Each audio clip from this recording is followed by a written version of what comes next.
الله وبركاته.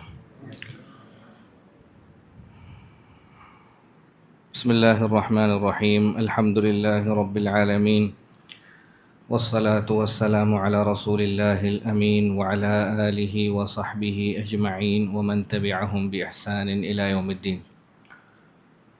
اللهم اغفر لنا ولمشايخنا وللمسلمين.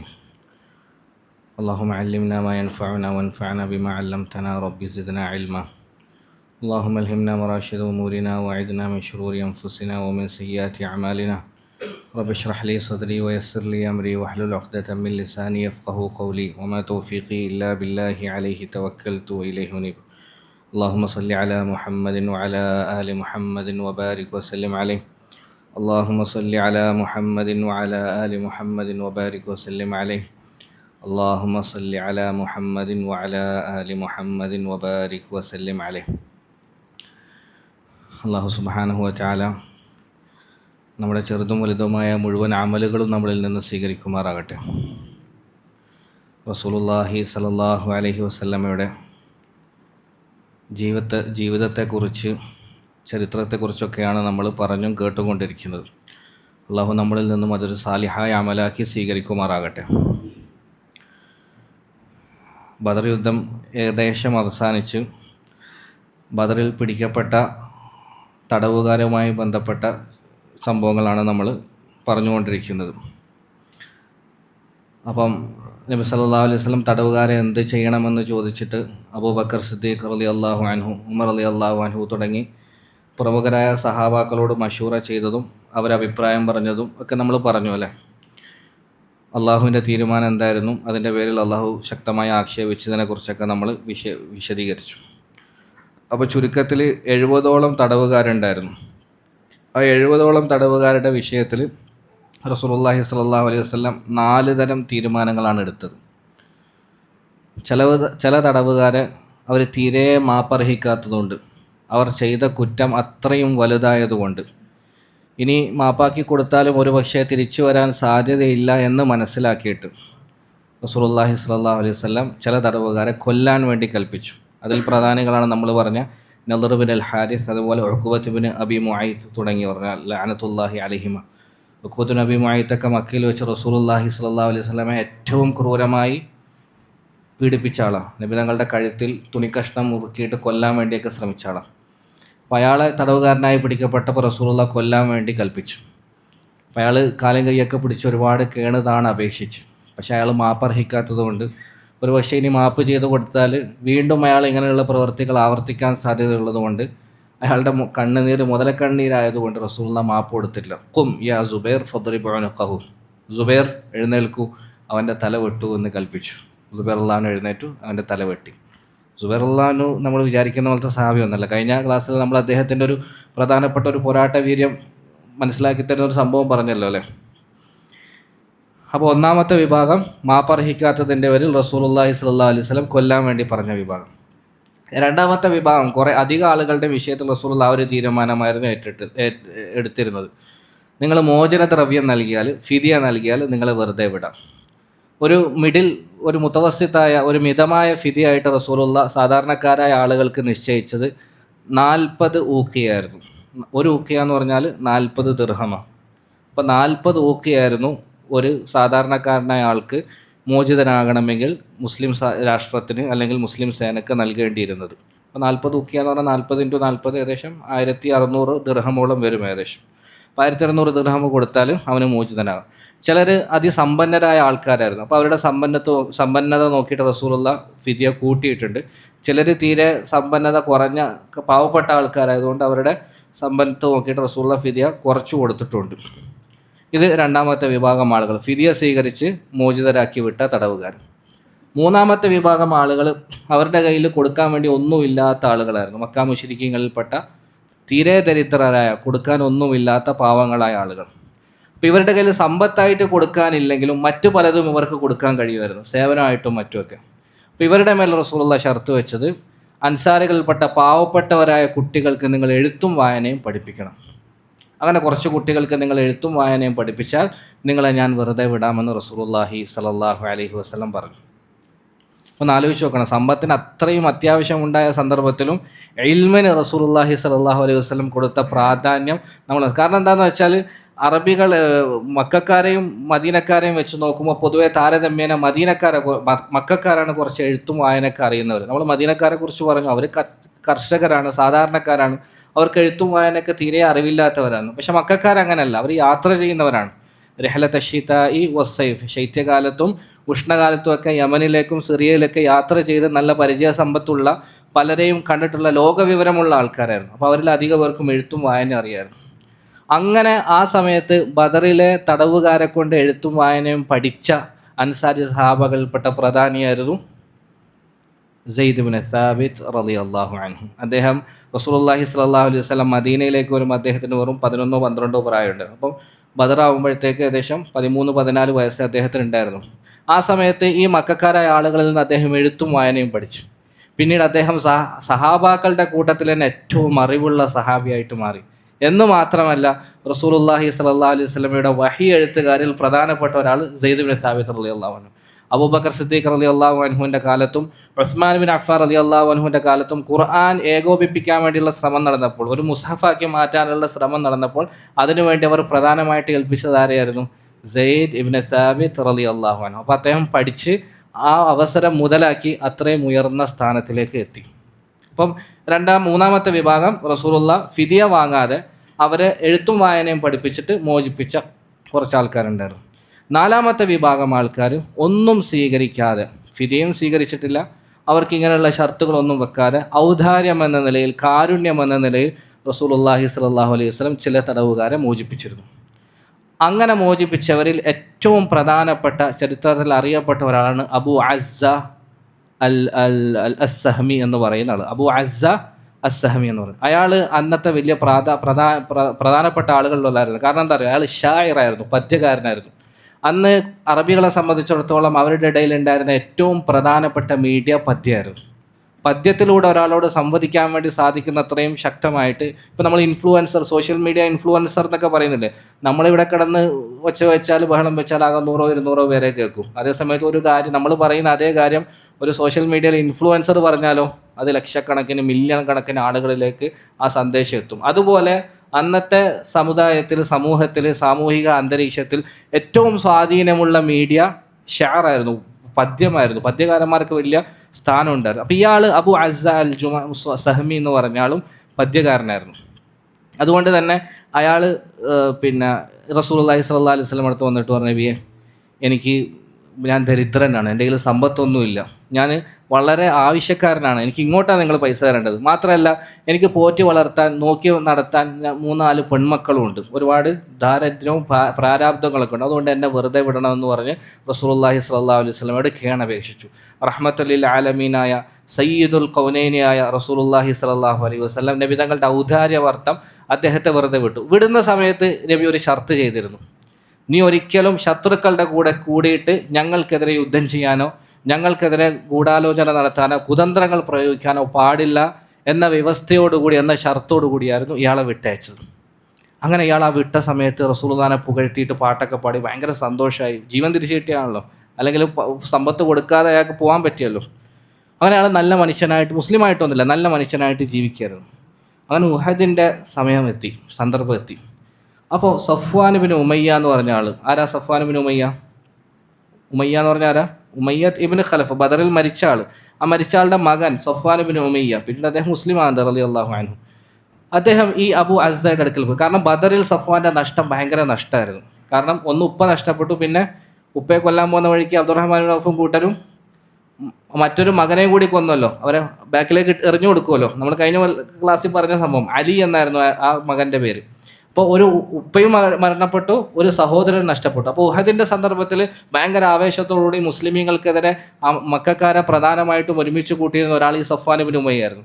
അയാൾ ഈ അബു അസ്സയുടെ അടുക്കിലേക്ക് വന്നിട്ട് പറഞ്ഞു, നിന്നെ ഞങ്ങൾക്ക് ആവശ്യമുണ്ട്, നീ പോരാട്ടം പോരാടുന്നില്ലെങ്കിൽ പോരാടണ്ട, പക്ഷെ നിൻ്റെ പദ്യത്തെ, നിൻ്റെ ഈ മീഡിയ ഞങ്ങൾക്ക് ഉപയോഗപ്പെടുത്തണം, ജനങ്ങളെ ഇളക്കി വിടാനും അവരെ ആവേശം കൊള്ളിക്കാനും പദ്യം പാടിയിട്ട് ഞങ്ങളുടെ കൂടെ നീ ഉണ്ടാവണമെന്ന് സഫ്വാൻ ഇബ്നു ഉമയ്യ അബൂ അസ്സയോട് വാശി പിടിച്ചു. അബൂ അസ്സ പറഞ്ഞു, ഞാൻ ഒരിക്കലും വരില്ല, കാരണം ഞാൻ മുഹമ്മദ് സല്ലല്ലാഹു അലൈഹി വസല്ലം പണ്ടൊരു വാക്ക് കൊടുത്തിട്ടുണ്ട്, ആ വാക്കിനെ ഞാൻ പൂർത്തീകരിക്കണം, ഇല്ല ഞാൻ വരില്ല എന്ന് പറഞ്ഞു. അപ്പോൾ സഫ്വാൻ ഇബ്നു ഉമയ്യ എവിടെയാണോ പിടിക്കേണ്ടത് അവിടെ കയറി പിടിച്ചു. ഇതേ പറഞ്ഞു, അങ്ങനെയാണെങ്കിൽ നീ അഥവാ ഞങ്ങളുടെ കൂടെ വന്നാൽ നീ കൊല ചെയ്യപ്പെടുകയാണെങ്കിൽ നിൻ്റെ മക്കളെ ഞാൻ നോക്കിക്കൊള്ളാം, അവർക്ക് ഒരു കുറവും വരുത്താതെ ഞാൻ ചെലവിന് കൊടുത്തതാണ്. നിൻ്റെ പെൺമക്കളെ പേടിച്ചിട്ടല്ലേ അന്ന് നീ വന്നത്, നിൻ്റെ പെൺമക്കളെ ഞാൻ നോക്കിക്കൊള്ളാം. അഥവാ ഇനി നീ കൊല ചെയ്യപ്പെടാതെ ജീവനോടുകൂടി തിരിച്ചു വരികയാണെങ്കിൽ നിനക്ക് ഇത്ര സമ്പത്ത് ഞാൻ തരാമെന്ന് പറഞ്ഞ് ഭയങ്കര ഓഫർ കൊടുത്തു. ആ ഓഫറിൽ ഈ പാവപ്പെട്ടവൻ വീണുപോയി. അയാൾ ഉഹദ് രണാങ്കണത്തിൽ റസൂലുള്ളാഹിയുമായിട്ട് ചെയ്ത കരാർ ലംഘിച്ചിട്ട് ഉഹദിൻ്റെ രണാങ്കണത്തിൽ മുസ്ലിമീങ്ങൾക്കെതിരെ വീണ്ടും പടപ്പുറപ്പാട് നടത്തി ഉഹദിലേക്ക് വന്നു. അപ്പോൾ ഉഹദിൽ നിങ്ങൾക്കറിയാം, അവസാന സമയം മുസ്ലിമീങ്ങൾക്കല്ലായിരുന്നു മികവ്, ശത്രുക്കളായിരുന്നു മികച്ചു നിന്നത്. അപ്പോൾ ഇത്രയും നാളുള്ള എൻ്റെ ചരിത്ര പഠനത്തിൻ്റെ അടിസ്ഥാനത്തിൽ പറയുകയാണെങ്കിൽ അന്ന് മുശ്രിക്കീങ്ങളുടെ കൂട്ടത്തിൽ നിന്ന് തടവുകാരായിട്ട് ഒരൊറ്റൊരാളെ പിടിക്കപ്പെട്ടിട്ടുള്ളൂ. വേറെ ആളെ പിടിക്കപ്പെട്ടോ എന്നുള്ള പഠനത്തിൽ നോക്കണം. ഇതുവരെയുള്ള പഠനത്തിൽ മനസ്സിലായത് ഒറ്റൊരാളെ പിടിക്കപ്പെട്ടിട്ടുള്ളൂ ഉഹദിൻ്റെ രണാങ്കണത്തിൽ തടവുകാരായിട്ട്. അതാരാന്നറിയോ? കൃത്യം അബൂ അസ്സ അസ്സഹമി അല്ലെങ്കിൽ അൽ ജുമഹി, പേര് സംശയമുണ്ട്. അബൂ അസ്സ ഒന്നെങ്കിൽ അസ്സഹമി അല്ലെങ്കിൽ ജുമഹി എന്ന് പറഞ്ഞാൽ ബദറിൽ റസൂലുള്ള മാപ്പാക്കി വിട്ട അയാൾ മാത്രമാണ് ഉഹദിൽ തടവുകാരനായിട്ട് പിടിക്കപ്പെട്ടത്. അയാളെ പിടിച്ച് റസൂലുള്ളാഹിന്റെ മുമ്പിൽ ഹാജരാക്കി പഴയതുപോലെ വീണ്ടും അയാൾ കാരണം ബോധിപ്പിക്കാൻ തുടങ്ങി. എനിക്ക് പെൺമക്കളുണ്ട്, പ്രാരാബ്ധങ്ങളുണ്ട്, ദാരിദ്ര്യമാണ്, കഷ്ടപ്പാടാണ്, എന്നെ വെറുതെ വിടണമെന്ന്. റസൂലുള്ളാഹി സ്വല്ലല്ലാഹു അലൈഹി വസല്ലം പറഞ്ഞു, ലാ അദഉക തംസഹു ആരിളൈക ബിമക്ക വതഖൂലു ഖദഅത മുഹമ്മദൻ മറത്തൈൻ സല്ലല്ലാഹു അലൈഹി വസല്ലം. ഇതങ്ങളുടെ ചില ഡയലോഗുകളുണ്ട് കേട്ടോ. നമ്മളിപ്പോൾ ചില സിനിമാ നടന്മാരുടെ അല്ലെങ്കിൽ വലിയ വലിയ രാഷ്ട്രീയ നേതാക്കളുടെയൊക്കെ ചില വാക്കുകൾ ഭയങ്കരമായിട്ട് എഴുതി വെക്കുന്നില്ല, അതുപോലെ നമുക്ക് എഴുതി വെക്കാൻ പറ്റുന്ന വാക്ക്. അപ്പോൾ റസൂൽ പറഞ്ഞു, നീ മക്കത്ത് ഇങ്ങനെ കറങ്ങി നടന്നുകൊണ്ട് ഞാൻ മുഹമ്മദിനെ 2 വട്ടം പറ്റിച്ചു കേട്ടോ എന്ന് അഭിമാനപൂർവ്വം പറഞ്ഞു നടക്കാൻ ഇനി ഞാൻ നിന്നെ അനുവദിക്കൂല. മക്കത്തിലൊക്കെ ഇങ്ങനെ നടന്നിട്ട് ഞാൻ 2 പ്രാവശ്യം എനിക്കിട്ട് പണി കൊടുത്തു കേട്ടോ എന്ന് പറഞ്ഞ് അഹങ്കാരത്തോടുകൂടി ഇനി നടക്കാൻ നിന്നെ ഞാൻ അനുവദിക്കുകയില്ല. അപ്പോഴാണ് റസൂലുള്ളാഹി പറഞ്ഞത്, ലാ യുൽദഖുൽ മുഅ്മിനു മിൻ ജുഹ്രിൻ വാഹിദിൻ മറത്തൈൻ, ഒരു മുഅ്മിന് ഒരു മാളത്തിൽ നിന്ന് 2 വട്ടം കൊത്തുകൊള്ളൂല. ഇപ്പോൾ മനസ്സിലായോ ആ ഹദീസ്? ഈ ഹദീസ് ലാ യുൽദഖുൽ മുഅ്മിനു എന്ന് പറഞ്ഞ ഹദീസ് ബുഖാരി മുസ്ലിമിലൊക്കെ ഉള്ളതാണ്. അതിന് അത് പറയാനുള്ള സന്ദർഭം ആ ചരിത്രം ഇബ്നു ഹിഷാമിനെ പോലെയുള്ള സീറയുടെ പണ്ഡിതന്മാർ പറഞ്ഞു. അപ്പോഴത് പറഞ്ഞതെന്ന് മനസ്സിലായില്ലേ? റസൂലുള്ളാഹി പറഞ്ഞു, അങ്ങനെ ഒരിക്കലും ഒരു മുഅ്മിന് ഒരേ മാളത്തിൽ നിന്ന് 2 വട്ടം കടി കൊള്ളുകയില്ല. സഹാബാക്കളോട് പറഞ്ഞു, അവനെ കൊല്ലണം, അവൻ്റെ തല വെട്ടണം. അപ്പോൾ റസൂലുള്ളാഹി എന്ന് പറഞ്ഞാൽ പെർഫെക്റ്റ് ആയിരുന്നു. മാപ്പാക്കേണ്ട സമയത്ത് മാപ്പാക്കിയിരുന്നു, കൊല്ലേണ്ട സമയത്ത് കൊന്നിരുന്നു. ഒരു കുറവും നമുക്ക് പറയാൻ പറ്റില്ല. ചില ആളുകളെ കുറിച്ച് നമുക്ക് നല്ല അഭിപ്രായമായിരിക്കും, നല്ല സ്വഭാവമൊക്കെ തന്നെ, പക്ഷെ ഓവർ ലോല മനസ്കനാണ്. അപ്പോൾ തീരെ ദേഷ്യം പിടിക്കേണ്ട സമയത്ത്, അത്യാവശ്യം ദേഷ്യം പിടിക്കേണ്ട സമയത്ത് പോലും അവൻ ദേഷ്യം പിടിക്കാറില്ല എന്ന് നമ്മൾ പറയാറുണ്ട്. അപ്പം നമുക്ക് സ്നേഹമായിരിക്കും, അടുപ്പായിരിക്കും, പക്ഷേ ചെറിയൊരു ന്യൂനത അവനിലുണ്ട്. റസൂലുള്ളാഹി സ്വല്ലല്ലാഹു അലൈഹി വസല്ലമയുടെ മേൽ അങ്ങനെ ഒരു ന്യൂനതയെ നമുക്ക് പറഞ്ഞ് പറ്റിക്കാൻ പറ്റൂല. ഒരേ സമയം റഹ്മത്തുല്ലിൽ ആലമിയാണ്, പക്ഷേ ശക്തമായ നിലപാടുകൾ എടുക്കേണ്ട സമയത്ത് അവിടുന്ന് ശക്തമായ നിലപാടുകൾ എടുത്തിരുന്നു. അപ്പോൾ മക്കക്കാർ ഇതറിഞ്ഞു. റസൂലുള്ളാഹി സ്വല്ലല്ലാഹു അലൈഹി വസല്ലം തടവുകാർക്ക് ഇങ്ങനെ ഫിദിയ നിശ്ചയിക്കുന്നുണ്ട് എന്നുള്ള വിവരം അറിഞ്ഞു. അപ്പോൾ അവർക്കത് താങ്ങാൻ, അല്ലെങ്കിൽ തന്നെ ഞങ്ങളിൽ നിന്നുള്ള കുറേ ആൾക്കാരെ മുഹമ്മദും സംഘവും സല്ലല്ലാഹു അലൈഹി വസല്ലം കൊന്നു. ഇനി നമ്മൾ ആ തടവുകാരെ മോചിപ്പിക്കാൻ വേണ്ടി മുഹമ്മദ് സല്ലല്ലാഹു അലൈഹി വസല്ലമക്ക് വീണ്ടും അങ്ങോട്ട് പോയി പണം കൊടുക്കുകയോ? അവരെല്ലാവരും മശൂറ കൂടിയിട്ട് പറഞ്ഞു, വേണ്ട, അതുകൊണ്ട് നമ്മൾ ആരും ഫിദിയുമായിട്ട് അങ്ങോട്ട് പോകരുത്. പോയാൽ അവർക്ക് ആവേശം കൂടും, അവർക്ക് ഡിമാൻഡ് ഉണ്ട് എന്ന് മനസ്സിലാവും, വീണ്ടും വീണ്ടും പൈസ അവർ കൂട്ടി ചോദിക്കും. അതുകൊണ്ട് നമ്മൾ ആരും ഫിദിയുമായിട്ട് പോകരുത്, വെയിറ്റ് ചെയ്യണം. അതേപോലെ തന്നെ നമ്മൾ യുദ്ധത്തിൻ്റെ നഷ്ടത്തിലുള്ള വിഷമോ ഖേദമോ ഒന്നും പ്രകടിപ്പിക്കരുത്. ആരും കരയാനോ അതിൻ്റെ പേരിൽ പാട്ടുപാടാനോ ദേഷ്യവും വിഷമവും കഷ്ടപ്പാടോ ഒന്നും പ്രകടിപ്പിക്കാനോ പാടില്ല. കാരണം എന്താ? അവർക്ക് മനസ്സിലാവും നമ്മൾ കഷ്ടപ്പാടിലാണ്, ദുഃഖത്തിലാണ്. അപ്പോൾ അവർ ഫിദിയ ചോദിക്കും. അതുകൊണ്ട് എല്ലാവരും മിണ്ടാതിരിക്കണമെന്ന് പറഞ്ഞു. അവരങ്ങനെ ഒരു നിലപാടെടുത്ത് ആരും ഫിദിയ വാങ്ങാൻ വരാൻ പാടില്ല. റസൂലുള്ളാഹി സ്വല്ലല്ലാഹു അലൈഹി വസല്ലമക്ക് ഈ വിവരം കിട്ടി. നബി തങ്ങളുടെ രാഷ്ട്രീയ തന്ത്രം നോക്കണേ. അപ്പോൾ റസൂലുള്ളാഹി പറഞ്ഞു, ഈ തടവുകാരുടെ മുഴുവനും കണക്കെടുത്തിട്ട് അവരുടെ ലിസ്റ്റ് തരാൻ വേണ്ടി പറഞ്ഞു. അവൻ ഓരോരുത്തരെയും നോക്കി റസൂലുള്ളാഹി സ്വല്ലല്ലാഹു അലൈഹി വസല്ലം ഇങ്ങനെ പരിശോധിക്കുന്ന സമയത്ത് അവരുടെ കൂട്ടത്തിൽ ഒരാളുണ്ടായിരുന്നു, അബൂ വദാഅ ഇബ്നു ദബീറ അസ്സഹ്മി എന്ന് പറഞ്ഞ ഒരാളുണ്ട്. അയാളുടെ പേര് പറഞ്ഞു കേട്ട റസൂലുള്ളാഹി പറഞ്ഞു, നിക്ക് മതി, അയാൾ ഇവരുടെ കൂട്ടത്തിലുണ്ടല്ലേ. അങ്ങനെയാണെങ്കിൽ ഇന്ന ലഹു ബിമക്കത ഇബ്നൻ കയ്യിസൻ താജിറൻ ദമാൽ, അവനുണ്ടെങ്കിൽ നിങ്ങൾ പേടിക്കേണ്ട. അവൻ ഫിദിയക്കാരായിട്ട് ആളെ കൊണ്ടുവന്നുള്ളൂ. കാരണം മക്കത്ത് ബുദ്ധിമാനായ ബിസിനസ്മാനായ പണക്കാരനായ ഒരു മകൻ ഇവനുണ്ട്. മുത്തലിബ് എന്നായിരുന്നു ആ മകൻ്റെ പേര്. അവൻ എന്തായാലും അവൻ്റെ ഉപ്പയുടെ ഫിദിയയുമായിട്ട് നമ്മളെടുക്കൽ വരിക തന്നെ ചെയ്യും. അവൻ വന്നു കഴിഞ്ഞാൽ ബാക്കിയുള്ള ആളുകളും വന്നോളൂ, നിങ്ങൾ പേടിക്കണ്ടെന്ന് റസൂലുള്ളാഹി സ്വല്ലല്ലാഹു അലൈഹി വസല്ലം പറഞ്ഞു. കുറച്ച് കാലം 50 വർഷം 52 വർഷമേ മക്കത്ത് ജീവിച്ചിരുന്നുള്ളൂ എങ്കിലും മക്കയിലുള്ള മുഴുവൻ ആളുകളുടെയും മനഃശാസ്ത്രം കലക്കി കുടിച്ച് പഠിച്ച് വെച്ചിട്ട് വന്ന ആളായിരുന്നു നമ്മുടെ ഹബീബ് സല്ലല്ലാഹു അലൈഹി വസല്ലം. ചില്ലറക്കാരനൊന്നുമല്ല, മഹാസംഭവമായിരുന്നു. അയാളെ കണ്ടപ്പോൾ തന്നെ മനസ്സിലായ ആൾക്കൊരു മകനുണ്ട്. മുത്തലിബ് എന്നാണ് അവൻ്റെ പേര്. അവൻ സമ്പന്നനാണ്, പണക്കാരനാണ്, ബിസിനസ്മാനാണ്, ബുദ്ധിമാനാണ്. ബാക്കി ആരും വന്നില്ലെങ്കിലും അവൻ വരും കേട്ടോ. റസൂലുള്ളാഹി പറഞ്ഞതൊന്നും അവിടെ ആരും അറിയുന്നില്ലേ.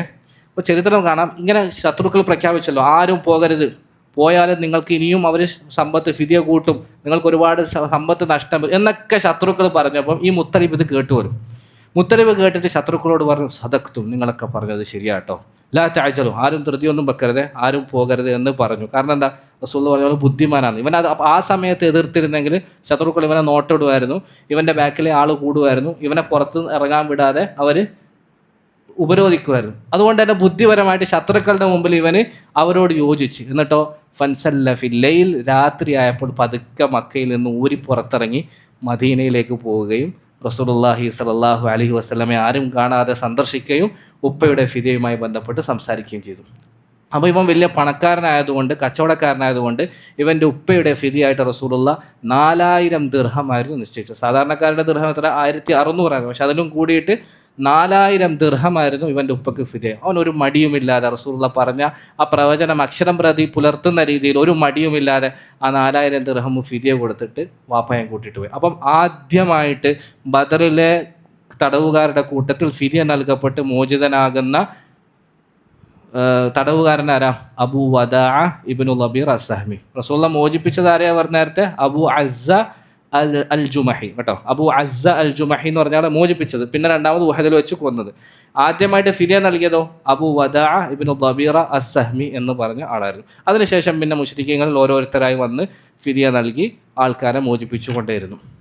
ഈ സമയത്താണ് ജുബൈർ ഇബ്നു മുത്ഇം എന്ന് പറഞ്ഞ ഒരാൾ ഇങ്ങനെ കുറച്ച് തടവുകാരെ മോചിപ്പിക്കാൻ വേണ്ടി മക്കയിൽ നിന്ന് മദീനയിലേക്ക് വരുന്നത്. ഈ ജുബൈർ ഇബ്നു മുത്ഇം പിന്നീട് മുസ്ലിം ആകുന്നുണ്ട്. മക്ക ഫതഹിൻ്റെ ആ സമയത്ത് അദ്ദേഹം മുസ്ലിം ആകുന്നുണ്ട്. ഈ സമയത്ത് അദ്ദേഹം മുസ്ലിം ആയിരുന്നില്ല, മുശ്രിക്കായിരുന്നു. പക്ഷെ അദ്ദേഹം പറയാ, ഞാൻ പറയുന്നത് അപ്പോഴാണ് മുസ്ലിം ആയതിനു ശേഷമാണ് വരുന്നത്. ഞാനിങ്ങനെ ബദറിലെ തടവുകാരുടെ വിഷയത്തിൽ റസൂലുള്ളാഹി സ്വല്ലല്ലാഹു അലൈഹി വസല്ലമയോട് സംസാരിക്കാൻ വേണ്ടി മദീനയിലേക്ക് വന്ന് മസ്ജിദ് നബവിയുടെ പരിസരത്ത് എത്തിയപ്പം റസൂലുള്ളാഹി സ്വല്ലല്ലാഹു അലൈഹി വസല്ലം ഒന്നെങ്കിൽ മഗ്രിബ് നമസ്കാരത്തിൽ അല്ലെങ്കിൽ ഇശാ നമസ്കാരത്തിൽ ഖുർആൻ ഓതിക്കൊണ്ടിരിക്കുകയായിരുന്നു. നബി തങ്ങളന്ന് സൂറത്തു തൂറായിരുന്നു ഓതിയിരുന്നത്. ഞാൻ ആ ഓതുന്ന വാചകങ്ങൾ കേട്ടു, ഓത്ത് കേട്ടു. ഇന്ന അദാബ റബ്ബിക ലവാഖി എന്ന ആയത്ത്, അതല്ലെങ്കിൽ അം ഖുലിഖു മിൻ ഗൈരി ഷൈഇൻ അം ഹുമുൽ ഖാലിഖൂൻ എന്ന ആയത്ത് എത്തിയപ്പോൾ ഫകാദ ഖൽബി യതീർന.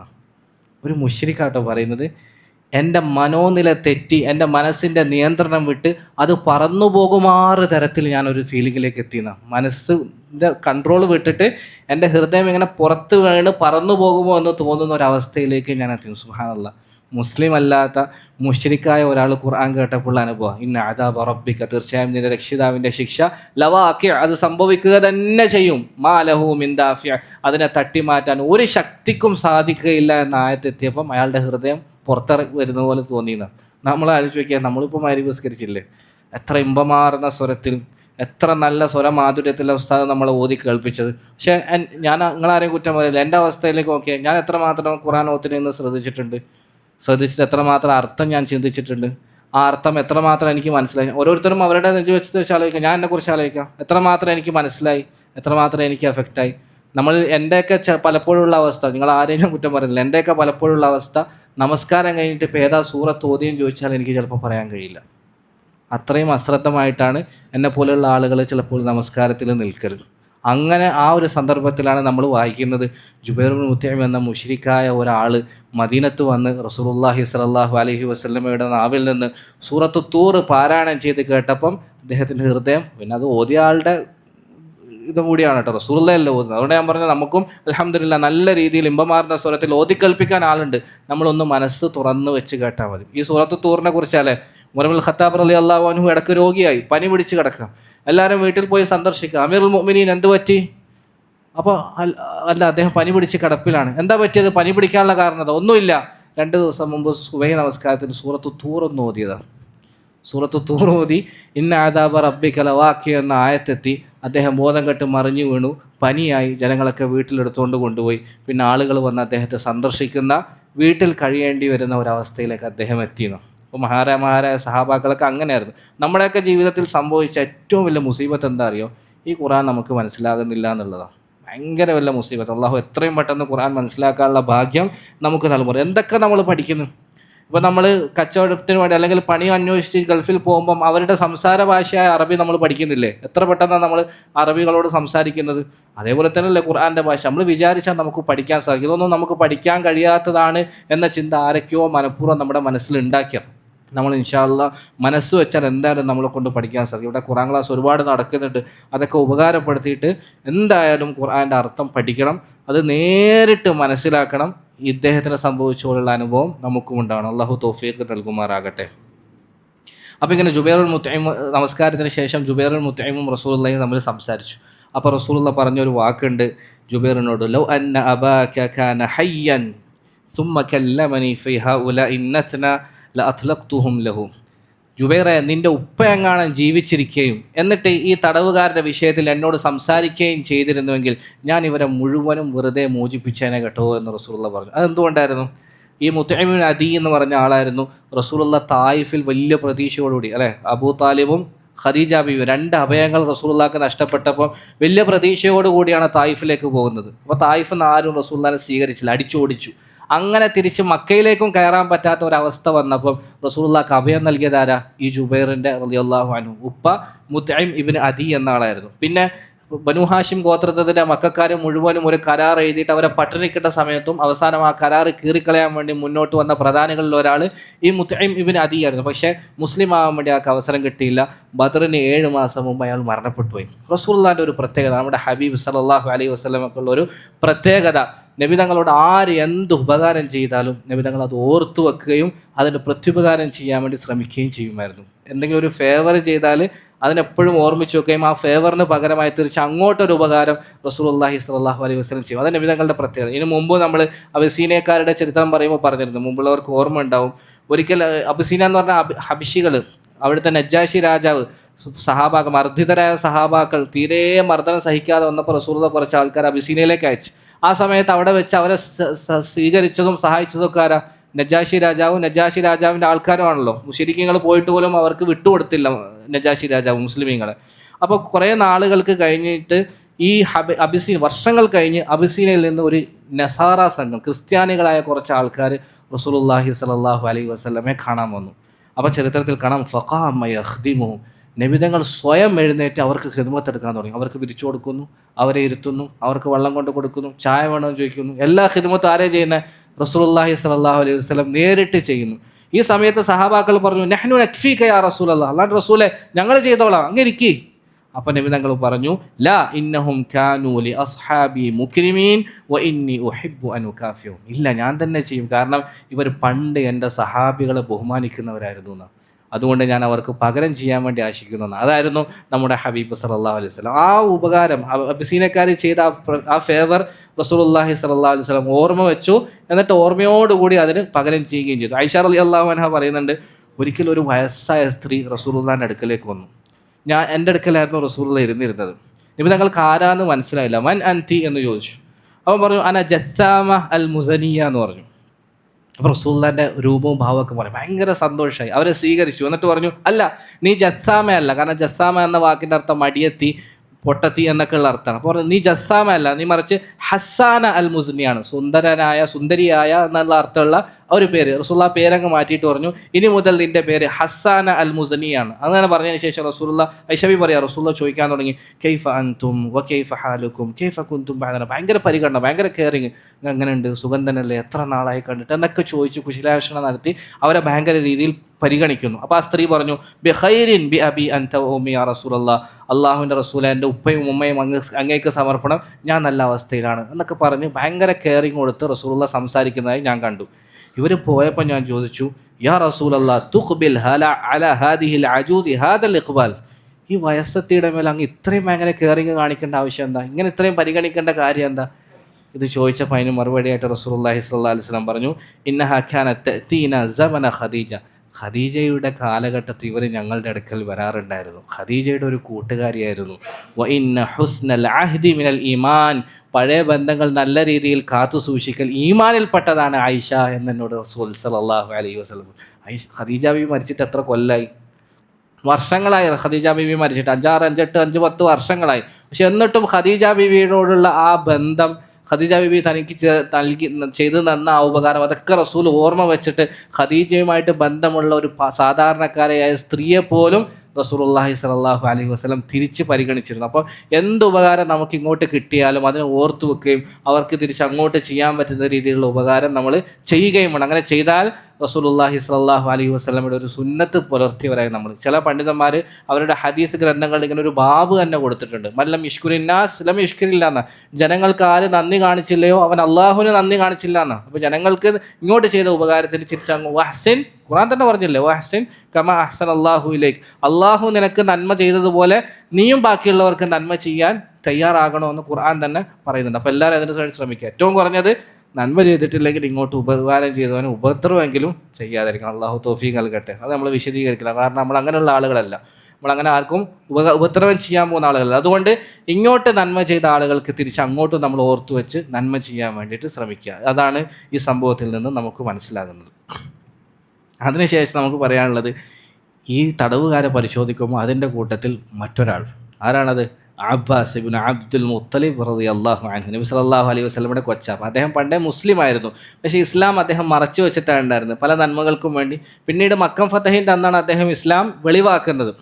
അപ്പോൾ നിർബന്ധ സാഹചര്യത്തിൽ, കാരണം ഒരു കച്ചവട സംഘത്തെയും അന്വേഷിച്ചിട്ടാണല്ലോ ആദ്യം മക്കക്കാർ പുറപ്പെടുന്നത്. അപ്പോൾ നിർബന്ധ സാഹചര്യത്തിൽ മക്കക്കാരുടെ കൂടെ ബനു ഹാഷിം ഗോത്രത്തോടൊപ്പം അബ്ബാസ് റളിയല്ലാഹു അൻഹുവിനും പുറപ്പെടേണ്ടി വന്നു. അബ്ബാസ് റളിയല്ലാഹു അൻഹുവിനെ കൊല്ലരുത് എന്ന് റസൂലുള്ള ആദ്യം തന്നെ നിർദ്ദേശം കൊടുത്തിട്ടുണ്ട്. കാരണം എന്താ, നിർബന്ധപൂർവ്വം പുറപ്പെടേണ്ടി വന്നവരാണ്, മുസ്ലിമീങ്ങളെ ആക്രമിക്കാനുള്ള ഉദ്ദേശത്തോടുകൂടി വന്നവരല്ല. പക്ഷെ അബ്ബാസ് റളിയല്ലാഹു അൻഹുവിനെ തടവുകാരുടെ കൂട്ടത്തിൽ പിടിച്ചു കൊണ്ടുവന്ന റസൂലുള്ളാഹി സ്വല്ലല്ലാഹു അലൈഹി വസല്ലമയുടെ മുമ്പിൽ നിർത്തിയപ്പോൾ അദ്ദേഹം പറഞ്ഞു, യാ റസൂലല്ലാഹ് ഖദ് കുന്തു മുസ്ലിമൻ, മുഹമ്മദേ. അവർ അബ്ബാസ് റളിയല്ലാഹു അൻഹു റസൂലുള്ളാഹി സ്വല്ലല്ലാഹു അലൈഹി വസല്ലമയെ കാട്ടി 3 വയസ്സ് മൂത്തതാണ്. ആമുൽ ഫീൽ, ആനക്കലഹ വർഷത്തിലാണ് റസൂലുള്ളാഹി ജനിക്കുന്നത്. അതിന് 3 വർഷം മുമ്പാണ് അബ്ബാസ് ബിൻ അബ്ദുൽ മുത്തലിബ് റളിയല്ലാഹു അൻഹു ജനിക്കുന്നത്. അപ്പോൾ വയസ്സിൽ പ്രായത്തിൽ നബിതങ്ങളെക്കാൾ ഇളയതാണ്. അതുകൊണ്ട് തന്നെ നമ്മൾ മുമ്പ് പറഞ്ഞിരുന്നു, ഒരാൾ വന്നിട്ട് അബ്ബാസ് റളിയല്ലാഹു അൻഹുവിനോട് ചോദിക്കുന്നുണ്ട് കൊടുക്കാൻ വേണ്ടിയിട്ട്, അൻത അക്ബർ അം റസൂലുള്ളാഹി സ്വല്ലല്ലാഹു അലൈഹി വസല്ലം. കുടുങ്ങിയില്ലേ? എന്താ ചോദിച്ചത്? അബ്ബാസ്, നീയാണോ വലുത് അല്ല അള്ളാഹുവിൻ്റെ റസൂലാണോ വലുത്? പ്രായത്തിൽ ശരിക്കും ആരാ വലുത്?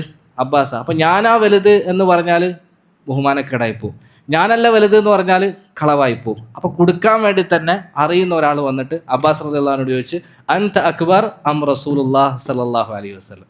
പക്ഷെ ആരാ ആള്? റസൂലുള്ളാഹി സ്വല്ലല്ലാഹു അലൈഹി വസല്ലമയുടെ കൊച്ചാപ്പയല്ലേ, അബ്ദുൽ മുത്തലിബിൻ്റെ മകനല്ല. അതുകൊണ്ട് തന്നെ ഉരുളക്ക് ഉപ്പേരി പോലെ മറുപടി വന്നു, ഹുവ അക്ബറു മിന്നി വ അന വലിദ്തു ഖബ്ലഹു സല്ലല്ലാഹു അലൈഹി വസല്ലം. അള്ളാഹുവിൻ്റെ റസൂലാണ്, എന്നേക്കാൾ വലിയവൻ, പക്ഷേ ഞാൻ അവനേക്കാൾ മുമ്പ് ജനിച്ചിട്ടുണ്ട് കേട്ടോ. അതാണ് മറുപടി എന്നൊക്കെ പറഞ്ഞാൽ. റസൂലുള്ളാഹിൻ്റെ കൊച്ചാപ്പ ഒരിക്കലും മോശക്കാരനാവില്ലല്ലോ. അദ്ദേഹം പറഞ്ഞ മറുപടി, ഹുവ അക്ബറു മിന്നി വ അന വലിദ്തു ഖബ്ലഹു, റസൂലുള്ളാഹ് എന്നേക്കാൾ വലിയവനാണ്, പക്ഷേ ഞാൻ അവനേക്കാൾ മുമ്പ് ജനിച്ചിട്ടുണ്ട് കേട്ടോ. അപ്പോൾ ആ ഒരു ബന്ധത്തിൻ്റെ അടിസ്ഥാനത്തിൽ റസൂലുള്ളാഹി പറഞ്ഞു, ഞാൻ ഫിദിയൊന്നും തരേണ്ട ആവശ്യമില്ലല്ലോ, ഞാൻ പണ്ടേ മുസ്ലിമാണ്, അതുകൊണ്ട് നീ എന്നെ വെറുതെ വിട്ടേക്കണമെന്ന് പറഞ്ഞു. റസൂലുള്ളാഹി തിരിച്ചു പറഞ്ഞു, അല്ലാഹു അഅലമു ബി ഇസ്ലാമിക് ഫഇൻ കുൻ കമാ തഖൂലു ഫഇന്നല്ലാഹ യുജ്സിക്. നീ മുസ്ലിമാണോ ഇല്ലേ എന്നുള്ളതൊക്കെ നിൻ്റെ ഉള്ളിലുള്ള കാര്യമല്ലേ, അതിനെക്കുറിച്ച് കൂടുതൽ അറിയുന്നവൻ അത് അള്ളാഹുവാണ്. അള്ളാഹു നിൻ്റെ ഉള്ളിൽ എന്തെങ്കിലുമൊക്കെ നന്മ ഉണ്ടെന്ന് കണ്ടാൽ അതിന് പിന്നീട് അവൻ നിനക്ക് പ്രതിഫലം നൽകിക്കൊള്ളും. പക്ഷേ നമ്മളിവിടെ വിധിക്കുന്നത് ബാഹ്യമായ കോലം നോക്കിയിട്ടാണ്. ബാഹ്യമായ കോലം നോക്കുമ്പോൾ നീ ഞങ്ങൾക്കെതിരെ പടപൊരുതാൻ വേണ്ടി വന്ന ശത്രുപക്ഷത്തിൽ ഒരാളാണ്, അതുകൊണ്ട് തന്നെ നീ എന്തായാലും ഫിദിയ നൽകണമെന്ന് പറഞ്ഞു. അപ്പോൾ അബ്ബാസ് റളിയല്ലാഹു അൻഹു തിരിച്ചു അപ്പോൾ എന്നിട്ട് അത് മാത്രമല്ല, ഫിദിയ നൽകണം. സാധാരണക്കാർക്ക് എത്രയാണ് ഫിദിയ നിശ്ചയിച്ചത്? എത്ര രൂപ? 40. അബ്ബാസിനോട് റസൂലുള്ളാഹി സ്വല്ലല്ലാഹു അലൈഹി വസല്ലം പറഞ്ഞു, ഫിദിയ നൽകണമെന്ന് മാത്രമല്ല നീ നൽകേണ്ട ഫിദിയ 100 ഊഖിയാണെന്ന് പറഞ്ഞു. സുബ്ഹാനല്ലാഹ്, ഇരട്ടിയിലും കൂടുതൽ, ഇരട്ടിയായാൽ 50 ആവും, അതിലും കൂടുതൽ. എന്ന് മാത്രമല്ല, നീ നിനക്കുള്ള ഫിദിയ 100 ഊക്കിയ നൽകണം. എന്നിട്ട് നിന്റെ സഹോദര പുത്രനായ അഖീൽ ഇബ്ൻ അബി താലിബ്, അബൂ താലിബിന്റെ പുത്രൻ അലി റളിയല്ലാഹുവിന്റെ സഹോദരൻ അഖീലിന്റെ ഫിദിയയും നീ നൽകണം. ഓന്റെ ഫിദിയയും 40 അല്ല 80 ആണ്, 80 അതും നീ നൽകണം എന്ന് പറഞ്ഞു. ഇത് കേട്ടിട്ട് ഇങ്ങനെ തകർന്നിട്ട് അബ്ബാസ് റളിയല്ലാഹു ചോദിക്കുന്ന ഒരു ചോദ്യമുണ്ട്, അലിൽ ഖറാബത്തി സനഅത ബിഹാദ. ഓഹോ, നമ്മൾ തമ്മിലുള്ള ബന്ധത്തിൻ്റെ പേരിൽ നീ എനിക്ക് തന്ന പ്രത്യേക ഓഫറായിരിക്കും അല്ലേ മുഹമ്മദ് സല്ലല്ലാഹു അലൈഹി വസല്ലം. അങ്ങനെ തന്നെ വാക്ക്, അലിൽ ഖറാബത്തി, ബന്ധത്തിൻ്റെ പേരിലാണോ, സനഅത ബി, നീ എന്നോട് ചെയ്തത്, ഹാദ, ഇങ്ങനെ പ്രത്യേകം നീ എന്നെ പരിഗണിച്ചതായിരിക്കുമല്ലോ. എന്തൊരു ഇടങ്ങേറാണിത്, ബാക്കി എല്ലാവർക്കും 40, എനിക്ക് റസൂലുള്ളാഹി സ്വല്ലല്ലാഹു അലൈഹി വസല്ലം എന്ന ഏറ്റവും നീതിമാനായ ഭരണാധികാരി. ഇന്ന് ഇത്രയും കൂടുതൽ കുറ്റകൃത്യങ്ങൾ വ്യാപിക്കുന്നത് എന്തുകൊണ്ടാണ്? ആരവിടെ കുറ്റം ചെയ്താലും അവന് കുറച്ച് പൈസ ഉണ്ടെങ്കിൽ, കുറച്ച് സ്വാധീനമുണ്ടെങ്കിൽ, കുറച്ച് ആൾക്കാരെ കൈക്കൂലി കൊടുത്ത് വശത്താക്കാൻ പറ്റുമെങ്കിൽ എന്തും ചെയ്യാമെന്ന, ഒരു നല്ല വക്കീലും കുറച്ച് പൈസ ഉണ്ടെങ്കിൽ എവിടെ നിന്നും ഊരി വരാമെന്ന്, അങ്ങനെയുള്ള കുറേ ലൂപ്പ് ഹോളുള്ള ഒരു നിയമ സംവിധാനമാണ് നമ്മുടെ ഇടയിൽ ഉള്ളത് കൊണ്ടാണ് ഇത്രയും കുറ്റകൃത്യങ്ങൾ വ്യാപിക്കുന്നത്. പക്ഷേ റസൂലുള്ളാഹി സ്വല്ലല്ലാഹു അലൈഹി വസല്ലം സ്വന്തം കൊച്ചാപ്പയായിട്ട് പോലും ഒരു മയവും കാണിച്ചില്ല. നീ 100 ഊക്കിയ നൽകണമെന്ന് പറഞ്ഞു. അപ്പോൾ പിന്നെ അവസാനമായിട്ട് അബ്ബാസ് റളിയല്ലാഹു അൻഹു പറഞ്ഞു, അങ്ങനെയാണെങ്കിൽ മുഹമ്മദ് സാരില്ല, 100 ഊക്കിയെങ്കിൽ 100 ഊക്കിയ ഞാൻ തരാം. പക്ഷേ എൻ്റെ അടുക്കൽ നിന്ന് അവിടുത്തെ സമ്പത്ത് നിനക്ക് എന്നെ അറിയാലോ, ഞാനൊരു പാവപ്പെട്ടല്ലേ, നമ്മൾ ബനൂ ഹാഷിം ഗോത്രക്കാരല്ലേ, ബനൂ ഹാഷിം അത്ര വലിയ സമ്പന്നരൊന്നും അല്ലല്ലോ, എൻ്റെ അടുത്ത് സമ്പത്തൊന്നും ഇല്ല എന്ന് പറഞ്ഞു. അപ്പോൾ റസൂലുള്ളാഹി സ്വല്ലല്ലാഹു അലൈഹി വസല്ലം പറഞ്ഞു, ഓഹോ അങ്ങനെയാണല്ലേ, അങ്ങനെയാണെങ്കിൽ നീ എനിക്കൊരു കാര്യം പറഞ്ഞു തരണം. നീ ഇവിടെ മദീനത്തേക്ക് ബദറിലേക്ക് യുദ്ധത്തിന് വരുന്നതിന് മുമ്പ് മക്കത്തൊരു സ്ഥലത്ത് നീ കൊണ്ടുപോയി കുഴിച്ചിട്ട് ആ സമ്പത്തില്ലേ, അതിനുശേഷം നീ ഉമ്മുൽ ഫദൽ, നിൻ്റെ ഭാര്യ ഉമ്മുൽ ഫദലിൻ്റെ അടുത്ത് വന്ന് പറഞ്ഞില്ലേ, ദാ ഞാൻ ഇന്ന സ്ഥലത്ത് പണം കൊണ്ടുപോയി വെച്ചിട്ടുണ്ട്, എന്തെങ്കിലും എനിക്ക് സംഭവിച്ചാൽ ഇതിൽ നിന്ന് ഇത്ര നീ എൻ്റെ മകൻ ഫദലിന് കൊടുക്കണം, ഇത്ര നീ എൻ്റെ മകൻ കുസമിന് കൊടുക്കണം എന്നൊക്കെ പറഞ്ഞാൽ നീ ആ കുഴിച്ചിട്ട സമ്പത്തില്ലേ അതെവിടെ അബ്ബാസേ എന്ന് ചോദിച്ചു. ഇത് കേട്ട ഉടനെ അദ്ദേഹം പറഞ്ഞു, ഇന്നി അഷ്ഹദു അല്ലാ ഇലാഹ ഇല്ലല്ലാഹ് വ അഷ്ഹദു അന്നക റസൂലുള്ളാഹ്, ഞാൻ ഒന്നുകൂടി ഉറപ്പിച്ചു പറയുന്നു, നീ അള്ളാഹുവിൻ്റെ റസൂൽ തന്നെയാണ് മുഹമ്മദേ, മാ ഉഖ്ബിറുക ബിഹാദാ ഇല്ലല്ലാഹ്, ഇത് നിനക്ക് അറിയിച്ചു തന്നത് അള്ളാഹു അല്ലാതെ വേറെ ആരും അല്ല. കാരണം ഇത് ഞാനും എൻ്റെ ഭാര്യ ഉമ്മുൽ ഫദ്ലും അല്ലാണ്ട് മൂന്നാമത് ഒരാളും അറിയാത്ത സംഗതിയാണ്. അത്രയും രഹസ്യമായി ഞാൻ കൊണ്ടുപോയി കുഴിച്ചിട്ട സമ്പത്ത്, അത് ഞാൻ എൻ്റെ ഭാര്യയോട് മാത്രമേ പറഞ്ഞിട്ടുള്ളൂ. ഇത് നീ അറിയണമെങ്കിൽ ഞാൻ ഒന്നുകൂടി ഉറപ്പിച്ച് പറയുന്നു, നീ അള്ളാഹുവിൻ്റെ റസൂൽ തന്നെയാണെന്ന് പറഞ്ഞു. പിന്നെ എടുക്ക്. പിന്നെയും അദ്ദേഹം കൊടുക്കാതെ അദ്ദേഹം അവസാനമായിട്ട് ഒരു റിക്വസ്റ്റ് കൂടി നടത്തി, എങ്ങനെയാണെങ്കിൽ ഒരു കാര്യം ചെയ്യും, നിങ്ങൾ എന്നെ തടവുകാരനായി പിടിച്ചപ്പം എൻ്റെ കയ്യിലുണ്ടായിരുന്ന ഒരു 20 ഊക്കിയ നിങ്ങൾക്ക് കിട്ടിയല്ലോ, അങ്ങനെയാണെങ്കിൽ ആ 20 ഊക്കിയ ഇതിലേക്ക് കണക്കാക്കിയിട്ട് മൊത്തം 150 കൊടുക്കണമല്ലോ, അതിൽ നിന്ന് ഒരു 20 കുറച്ചിട്ട് 160 ആക്കിത്ത, അഖീലിൻ്റെ ഇദ്ദേഹത്തിൻ്റെ കൂടെ 180 കൊടുക്കണം, 160 ആക്കിത്ത. റസൂലുള്ളാഹി സ്വല്ലല്ലാഹു അലൈഹി വസല്ലം എന്ന നമ്മുടെ ഹബീബായ നീതിമാനായ ഭരണാധികാരിയായ റസൂൽ സ്വല്ലല്ലാഹു അലൈഹി വസല്ലം പറഞ്ഞു, ഇല്ല, ഒരു ഉറുപ്പയും ഞാൻ കുറക്കൂല, അത് അള്ളാഹു ഞങ്ങൾക്ക് അവൻ്റെ വരദാനമായി നൽകിയതാണ്, അത് നമുക്ക് യുദ്ധം മുതലായി കിട്ടിയതാണ്, അത് ഇതുമായിട്ട് ബന്ധമില്ല, നീ കൊടുക്കുമ്പോൾ ഫുള്ളായിട്ട് തന്നെ കൊടുക്കണമെന്ന് പറഞ്ഞു. ആ സമയത്താണ് ഖുർആനിക വചനങ്ങൾ ഇറങ്ങുന്നത്, യാ അയ്യുഹൻ നബിയു കുല്ലി മൻ ഫീ ഐദീകും മിനൽ അസ്റാ ഇൻ യഅലമില്ലാഹു ഫീ ഖുലൂബികും ഖൈറൻ യുഅ്തികും ഖൈറൻ മിമ്മാ ഉഖിദ മിൻകും വയഗ്ഫിർ ലക്കും. അല്ലാഹു പറയാണ്, നിങ്ങളുടെ കയ്യിലുള്ള തടവുകാരോട് പറയണം, അള്ളാഹു നിങ്ങളുടെ മനസ്സിൻ്റെ ഉള്ളിൽ എന്തെങ്കിലും നന്മയുണ്ട് എന്ന് അറിഞ്ഞാൽ ഇപ്പം നിങ്ങൾ ചെലവഴിച്ചതിനെക്കാട്ടി ഇരട്ടി ഇരട്ടി അള്ളാഹു തരുമെന്ന് ആ സമയത്ത് ഖുർആൻ ഇറക്കി. അബ്ബാസ് റളിയല്ലാഹു അൻഹു പറയാം, അള്ളാഹു പറഞ്ഞത് 100 മടങ്ങ് ശരിയായി. പിന്നീട് അള്ളാഹു എനിക്ക് ഒരുപാട് സമ്പത്തുകൾ നൽകി. പിന്നെ ഇടയ്ക്കിടയ്ക്ക് റസൂലുള്ളാഹിനെ കാണുമ്പോൾ അബ്ബാസ് റളിയല്ലാഹു അൻഹു ചോദിക്കുന്ന, മുഹമ്മദേ, അന്ന് നിനക്ക് എൻ്റെ അടുത്ത് കുറച്ചും കൂടി അങ്ങ് വാങ്ങിച്ചുകൂടായിരുന്നു, കാരണം എന്താ, നീ വാങ്ങിച്ചതിൻ്റെ ഇരട്ടിയായിട്ട് അള്ളാഹു എനിക്ക് നൽകി, കുറച്ചും കൂടി വാങ്ങിച്ചിരുന്നെങ്കിൽ അതിൻ്റെയും ഇരട്ടി എനിക്ക് കിട്ടുമായിരുന്നു എന്ന് അബ്ബാസ് റളിയല്ലാഹു അൻഹു പറയുമായിരുന്നു എന്നാണ്. ഇത് റസൂലുള്ളാഹി സ്വല്ലല്ലാഹു അലൈഹി വസല്ലം ഇത്രയും കണിശത പുലർത്തിയത് നബിതങ്ങൾക്ക് അബ്ബാസിനോട് സ്നേഹമില്ലാഞ്ഞിട്ടൊന്നല്ല കേട്ടോ, ദേഷ്യം ഉണ്ടായിട്ടൊന്നുമല്ല, മറിച്ച് നീതിയുടെ ന്യായത്തിൻ്റെ ഒരേ ഒരു കാരണത്തിൻ്റെ പേരിലാണ് ഇത്രയും സ്ട്രിക്റ്റ് റസൂലുള്ള പുലർത്തുന്നത്. കാരണം എന്താ അറിയോ, ചില റിവായത്തുകളിൽ കാണാൻ പറ്റും, ബാത്ത റസൂലുള്ളാഹി സ്വല്ലല്ലാഹു അലൈഹി വസല്ലം സഹീറൻ അവ്വല ലൈലത്തിൽ, ബദർ യുദ്ധം കഴിഞ്ഞിട്ട് തടവുകാരെ കൊണ്ട് മദീനത്തേക്ക് പോകുമ്പോൾ 2-3 ദിവസം എടുത്തല്ലോ, അതിൻ്റെ ആദ്യത്തെ ദിവസം റസൂലുള്ള തീരെ ഉറങ്ങിയിട്ടില്ല എന്നാണ്, രാത്രി മുഴുവൻ ഉറങ്ങാതെ കഴിച്ചിട്ട്. തലേന്ന് രാത്രി റസൂലുള്ള ഉറങ്ങിയിട്ടുണ്ടോ? ബദറിൻ്റെ രാത്രി ഇല്ല. പിറ്റേന്ന് രാത്രിയും റസൂലുള്ള തീരെ ഉറങ്ങിയിട്ടില്ല എന്നാണ്. രാവിലെ ആയപ്പോൾ സഹാബാക്കൾ ചോദിച്ചു, മാലക്കലാത്തനാം, അള്ളാഹുവിൻ്റെ റസൂലെ എന്താ അങ്ങ് ഉറങ്ങാത്തത്?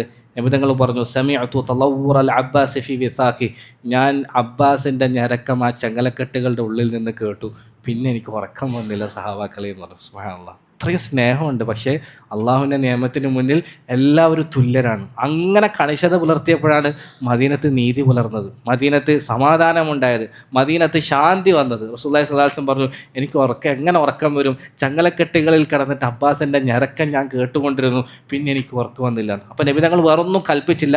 അൻസാരികൾ അല്ലെങ്കിൽ സഹാബാക്കൾ അവരുടെ സ്വന്തം ഇഷ്ടപ്രകാരം അബ്ബാസ് റളിയല്ലാഹു അൻഹുവിൻ്റെ അടുക്കൽ പോവുകയും അദ്ദേഹത്തിൻ്റെ ചങ്ങല കുറച്ച് ലൂസാക്കി കൊടുക്കുകയും ചെയ്തു.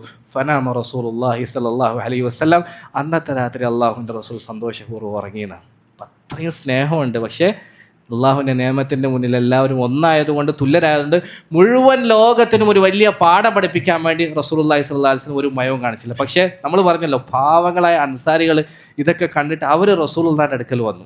എന്നിട്ട് പറഞ്ഞു, ഇതല്ലന നബി, അങ്ങ് ഞങ്ങൾക്ക് ഒരു അനുവാദം നൽകുകയാണെങ്കിൽ ഫൽ നത്റുക് ലിബ്നി ഉഖ്തിന അൽ അബ്ബാസ് ഫിദാഹു, ഞങ്ങളുടെ സഹോദരപുത്രിയായ അബ്ബാസിന് ഞങ്ങൾ ഫിദായിനെ മാപ്പാക്കി കൊടുക്കും. അതെന്താ അങ്ങനെ പറഞ്ഞത്? നമ്മൾ പറഞ്ഞു, അബ്ദുൽ മുത്തലിബിൻ്റെ ഉമ്മ മദീനക്കാരിയാണ്. അബൂ താലിബ്, അബ്ബാസ് ഇബ്നു അബ്ദുൽ മുത്തലിബ് അല്ല, അബ്ബാസിൻ്റെ ഉപ്പയുടെ ഉമ്മ ആരാ? മദീനക്കാരിയാണ്. അപ്പോൾ അവർ ആ ബന്ധം വെച്ചിട്ട് റസൂലുള്ളാഹിനോട് പറഞ്ഞ്, ഞങ്ങളുടെ സഹോദരപുത്രന് ഞങ്ങൾ അല്ലാണ്ട് റസൂലെ അങ്ങയുടെ കൊച്ചാപ്പൊക്കെ ഞങ്ങൾ മാപ്പാക്കി കൊടുക്കട്ടെ എന്ന് പറയുമ്പോൾ റസൂലുള്ളാഹിനെ അങ്ങോട്ട് കയറിയിട്ട് റസൂലുള്ളാഹിക്ക് ഒരു ഔദാര്യം ചെയ്യുന്ന പോലെ. സഹാബാക്കൾ, അൻസാരികൾ പറഞ്ഞല്ലോ, പാവങ്ങളായിരുന്നു. അപ്പോൾ റസൂലുള്ളാഹിക്ക് വിഷമം ഉണ്ടാകണ്ടെന്ന് വിചാരിച്ച് അവർ ഈ ബന്ധം ഉപയോഗപ്പെടുത്തിയിട്ട് പറഞ്ഞു, ഞങ്ങളുടെ സഹോദരി പുത്രന് ഞങ്ങൾ വേണമെങ്കിൽ മാപ്പാക്കി കൊടുക്കാന്ന്. റസൂലുള്ളാഹി വല്ലാഹി ലാ തതറൂന മിൻഹു ദിർഹമൻ, ആ ഫിദയിൽ നിങ്ങൾ ഒരു ദിർഹം പോലും കുറക്കൂല എന്ന് പറഞ്ഞു. നിർബന്ധമായിട്ട് അബ്ബാസ് മുഴുവനും സമാനം. അപ്പോൾ പിന്നെ പാവങ്ങളായ ആ സഹാബാക്കൾ തിരിച്ചു പോയിന്ന്. പിന്നീട് കുറേ കാലം കഴിഞ്ഞ് ബഹ്റൈനിൽ നിന്നൊരു സമ്പത്ത് റസൂലുള്ളാഹി സ്വല്ലല്ലാഹു അലൈഹി വസല്ലമയുടെ അടുക്കൽ വന്നു. ഈ സംഭവമായിട്ട് ബന്ധമുള്ളതുകൊണ്ട് നമ്മൾ പറയാം കേട്ടോ, ബദറിലൊന്നല്ല, പിന്നീട് വർഷങ്ങൾക്ക് ശേഷം. അന്ന് മുസ്ലിമീങ്ങൾക്ക് വന്ന ഗനീമത്ത് മുതലിൽ വെച്ചിട്ട് ഏറ്റവും വലിയ സമ്പത്തായിരുന്നു ബദറിൻ്റെ സമയത്ത്, അല്ല ബഹ്റൈനിൽ നിന്ന് വന്നത്. ഏകദേശം 80,000 ദിർഹമോ ദീനാറോ എന്തോ ഉണ്ടായിരുന്നു. അപ്പോൾ സുബഹി നമസ്കാരത്തിന് മുമ്പ് റസൂലുള്ളാഹി സ്വല്ലല്ലാഹു അലൈഹി വസല്ലമ തങ്ങളുടെ പള്ളിയിലേക്ക് അത് കൊണ്ടുവന്നത്. നബി തങ്ങൾ അതിനെ തിരിഞ്ഞു നോക്കില്ല, അതെല്ലാം ഇങ്ങനെ വിരിച്ചിടാൻ പറഞ്ഞു പള്ളിയിൽ. എന്നിട്ട് അതിനെ തിരിഞ്ഞു നോക്കാതെ നമസ്കരിക്കാൻ വേണ്ടി വന്നു. നമസ്കരിച്ചിട്ട് എന്തോ ഒരു ദേഷ്യം പിടിച്ച പോലെ, പണത്തിന് തീരെ പ്രാധാന്യം കൽപ്പിക്കാത്തതുപോലെ റസൂലുള്ളാഹി നിസ്കരിച്ചിട്ട് വന്ന് മജ്ലിസിലിരുന്ന് വരുന്നവർക്കെല്ലാം ഈ സമ്പത്ത് എടുത്തു കൊടുക്കാൻ തുടങ്ങി. എന്തോ ഒരു സമ്പത്തിനോടൊരു ദേഷ്യം വെട്ടിച്ച പോലെ. കാരണം ഇതിലൊന്നും അല്ല നമ്മുടെ ശ്രദ്ധ വേണ്ടത്, ഇതിനേക്കാളേക്കപ്പുറം വേറെ കാര്യത്തിനാണ് നമ്മുടെ ശ്രദ്ധ വേണ്ടത് എന്നൊക്കെ പറയാൻ വേണ്ടിയിട്ട്, എന്നൊക്കെ ജനങ്ങൾക്ക് പഠിപ്പിക്കാൻ വേണ്ടി ഒരു ദേഷ്യം പിടിച്ചതുപോലെ വരുന്നവർക്കെല്ലാം ഈ സമ്പത്ത് ഇങ്ങനെ വാരി കൊടുക്കാൻ തുടങ്ങി. ഈ സമയത്ത് ആര് വന്നു? അബ്ബാസ് ഇബ്നു അബ്ദുൽ മുത്തലിബ് റളിയല്ലാഹു അൻഹു വന്നു. അദ്ദേഹം വന്നിട്ട് നബി സല്ലല്ലാഹു അലൈഹി വസല്ലമയോട് പറഞ്ഞു, നബിയെ, അന്ന് ഞാൻ എനിക്ക് വേണ്ടിയും അഖീലിന് വേണ്ടിയൊക്കെ ഫിദിയ കൊടുത്തില്ലേ, അതിന് പകരമായി നീ എനിക്ക് നൽകാമെന്ന് ഖുർആനിലും മറ്റുമൊക്കെ പറഞ്ഞല്ലോ, ഇപ്പോൾ എനിക്ക് നൽകണമെന്ന് പറഞ്ഞു. റസൂലുള്ളാഹി പറഞ്ഞു, അങ്ങനെയാണെങ്കിൽ നീ എടുത്തോ, നിങ്ങളും എടുത്തോ, കൊണ്ടുപോയിക്കോ എന്ന് പറഞ്ഞു. അബ്ബാസ് റളിയല്ലാഹു അൻഹു അവിടെ ഇരുന്ന്, ഇതൊക്കെ ചരിത്രമായിട്ട് സഹിഹായ സംഭവങ്ങളാണ്, അവിടെ ഇരുന്നു തൻ്റെ മേലിലുണ്ടായിരുന്ന മേൽമുണ്ട് വിരിച്ചു, അതിലേക്ക് ഇങ്ങനെ സമ്പത്തുകൾ ഇങ്ങനെ വാരിയിടാൻ തുടങ്ങി. ഓരോ സാധനങ്ങൾ എല്ലാം വാരിയിട്ട് നിറച്ച് അവസാനം അദ്ദേഹം അതിങ്ങനെ പൊക്കിയെടുത്ത് തോളിൽ വെക്കാൻ വേണ്ടി നോക്കുമ്പോൾ പൊക്കാൻ കഴിയുന്നില്ല, ഇതെല്ലാം കൂടി വാരിയിട്ടിട്ട്. അപ്പോൾ എടുത്തു വെക്കാൻ വേണ്ടി പൊങ്ങാതാകുമ്പോഴത്തേക്ക് പതുക്കെ ഇങ്ങനെ റസൂലുള്ളാഹിനെ നോക്കിയിട്ട് പറഞ്ഞു, യാ മുഹമ്മദ് അമ്മിർ അല്ലാഹും യർഫഉഹു ഇലയ്യ, സഹാബാക്കളുടെ ആരെങ്കിലുമൊക്കെ പറഞ്ഞിട്ട് ഒന്ന് പൊക്കിയെടുത്ത് തരാൻ പറഞ്ഞേ എന്ന് പറഞ്ഞു. റസൂലുള്ളാഹി പറഞ്ഞു, ലാ, ഞാൻ പറയൂല, വേണമെങ്കിൽ സ്വന്തം തന്നെ പൊക്കിയെടുത്ത് വെച്ചോന്നു. അപ്പോൾ നമ്മൾ പറഞ്ഞു, റസൂലുള്ളാഹിനെക്കാട്ടി 3 വയസ്സ് കൂടുതലാണല്ലോ, അതുകൊണ്ട് അടുത്ത ചോദ്യം ഫർഫഉഹു അൻത അലയ്യ, എന്നാൽ പിന്നെ നീ ആരോടും പറയണ്ട, നീയൊന്ന് എനിക്ക് പൊക്കി വെച്ചാടാ, പറയാലോ അങ്ങനെ, സഹോദരപുത്ര നീയൊന്ന് എനിക്ക് പൊക്കി വെച്ചാടാ. റസൂലുള്ളാഹി പറഞ്ഞു, ലാ, ഞാനും പൊക്കി വെക്കൂല, നീ സ്വന്തം വേണമെങ്കിൽ പൊക്കിയെടുത്ത് വെച്ചു. അപ്പോൾ അദ്ദേഹം എന്താക്കി, പൊക്കാൻ കഴിയാത്തതുകൊണ്ട് സമ്പത്തിൽ നിന്ന് കുറച്ചൊക്കെ എടുത്ത് മാറ്റി. രണ്ടാമതും പൊക്കാൻ നോക്കി, പൊക്കാൻ കഴിയുന്നില്ല. അപ്പോഴും പതുക്കെ റസൂലുള്ളാഹിനെ നോക്കിയിട്ട് പറഞ്ഞു, നബിയെ, ഒന്ന് അവരോട് പറഞ്ഞിട്ട് ഇതൊന്ന് പൊക്കി വെച്ചരാൻ പറയോ? റസൂലുള്ളാഹി പറഞ്ഞു, ലാ. എന്നാൽ പിന്നെ നീ ഒന്ന് പൊക്കി വെച്ചോ? റസൂലുള്ളാഹി പറഞ്ഞു, ഇല്ല, വേണമെങ്കിൽ നീ തന്നെ പൊക്കി വെച്ചോ. അബ്ബാസ് വീണ്ടും കുറച്ച് സമ്പത്ത് അതിൽ നിന്ന് ഒഴിവാക്കി, പിന്നെ പൊക്കാൻ നോക്കിയപ്പോൾ പൊക്കാൻ കഴിഞ്ഞു.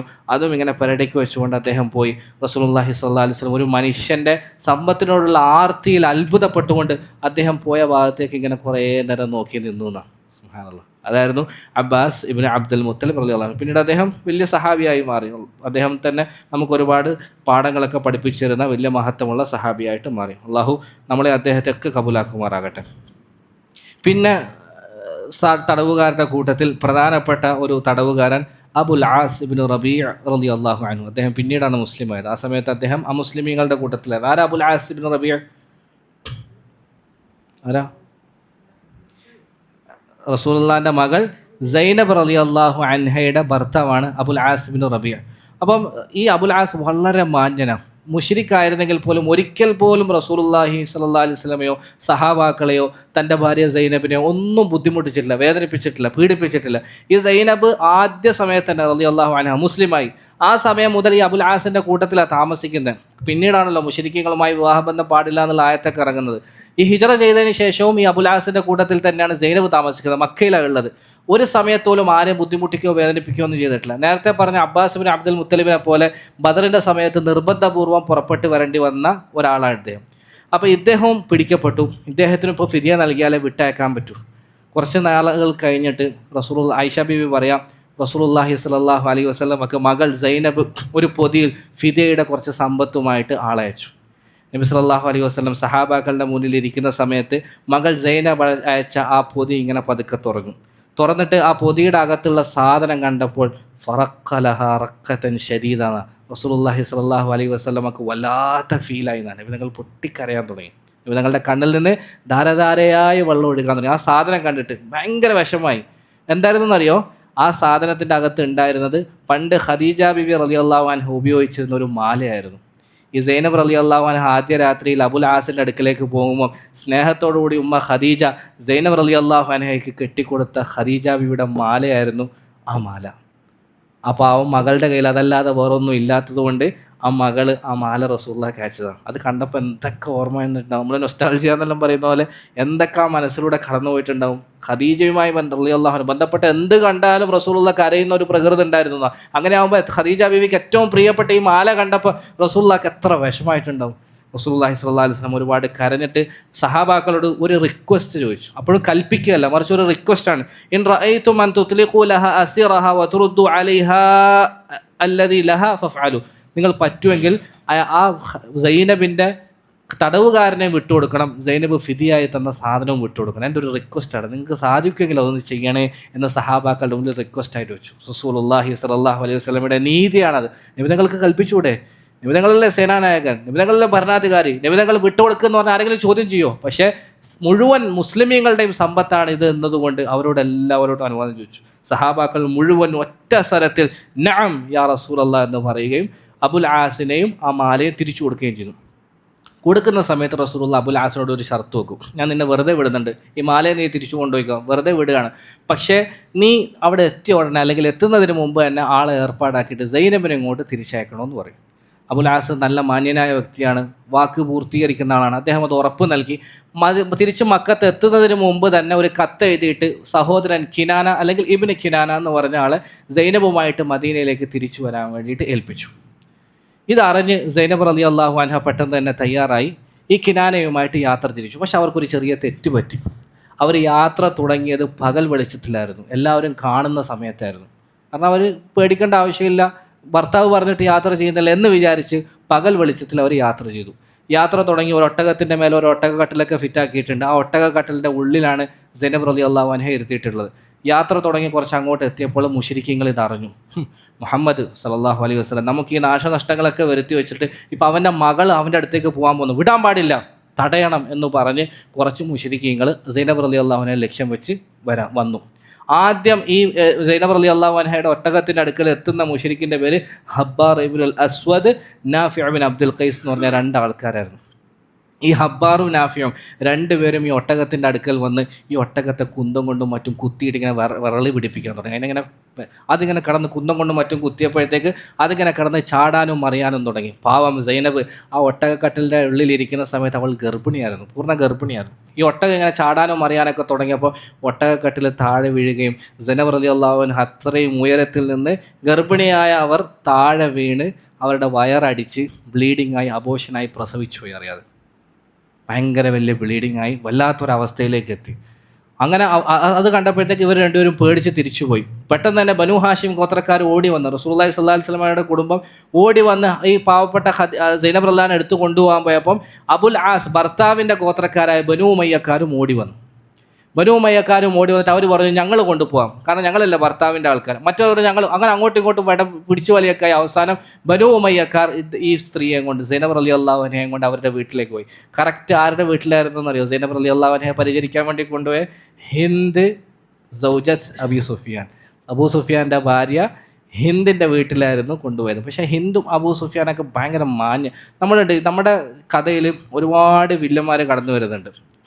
ഇബ്ലീസ് മുതൽ തുടങ്ങി ഇങ്ങോട്ടേക്ക് ഒരുപാട് നെഗറ്റീവ് ക്യാരക്ടർ നമ്മുടെ കഥകളിൽ ഇങ്ങനെ എപ്പോഴും വരുന്നുണ്ട്. നമ്മളൊന്ന് ആലോചിച്ച് നോക്കിയാൽ അതിലധിക പേരും നമുക്ക് അംഗീകരിക്കാൻ കഴിയാത്തവരാണ്. പക്ഷേ ഏത് കഥയിലും ഉള്ളതുപോലെ നമ്മുടെ ചരിത്രത്തിലും നമ്മളെ സ്വാധീനിക്കുന്ന ചില വില്ലന്മാരുണ്ടാവും, ചില നെഗറ്റീവ് റോൾസ് ഉണ്ടാവും. അതെല്ലാ കഥയിലും ഉണ്ടാവും. അവരുടെ കഴിവ് കൊണ്ട്, അവരുടെ സ്വഭാവം കൊണ്ട്, അവരുടെ പെരുമാറ്റ രീതി കൊണ്ട് അവർ അപ്പുറത്തെ ടീമിലാണെങ്കിലും അവർ സ്വാധീനിക്കും. അതുകൊണ്ട് തന്നെ നമ്മൾ അബൂ സുഫിയാൻ റളിയല്ലാഹു അൻഹു അദ്ദേഹത്തിൻ്റെ ചരിത്രം എടുത്ത് നോക്കിയാൽ നബി സല്ലല്ലാഹു അലൈഹി വസല്ലമയുടെ സീറ പറയുമ്പോൾ ഏകദേശം 3/4 ഭാഗത്തോളം അദ്ദേഹം വഹിക്കുന്ന റോൾ എന്താ?